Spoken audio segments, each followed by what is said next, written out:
Hello everyone, কেমন আছো সবাই? আশা করি সবাই ভালো আছো। আমিও খুব ভালো আছি। আজকে আমার দুপুরে লাঞ্চে ছিল এগ কারি। এগটাকে ফ্রাই করে নিলাম, তারপরে তেলের মধ্যে গোটা গরম মশলা পেঁয়াজ দিয়ে ওটাকে একটু ভাজা করে নিলাম। ভেজে তারপর ওটার মধ্যে আদা রসুনের পেস্ট, টমেটো কুচি, নুন দিয়ে একটু নাড়িয়ে নেব। তারপরে এক এক করে আমি মশলাগুলো দিয়ে দেব। হলুদ গুঁড়ো, কাঁচা লঙ্কা গুঁড়ো, জিরে গুঁড়ো, সামান্য ধনিয়া, তারপরে গরম মশলা দিয়ে ভালো করে মশলাটাকে ফ্রাই করে নেব যতক্ষণ না মশলাটা থেকে তেলটা বাড়িয়ে যায়। তারপরে আমার একটু মাঝে ক্লিপটা নেওয়া হয়নি।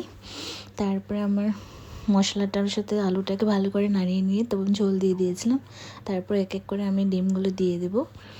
এটা একটু ফোটার পর তারপরে আমি দিয়ে দেবো এক কারি মশলা। এক কারি মশলাটা দিয়ে দেওয়ার পর মোটামুটি আমার হয়ে গেছে এখন ডিমের তরকারিটা। ওটার মধ্যে এখন ধনেপাতা কুচি দিয়ে দেবো। তো সবাই বলবে কেমন লেগেছে। যদি ভালো লাগে একটা লাইক, শেয়ার অ্যান্ড কমেন্ট করে দিও। Thank you.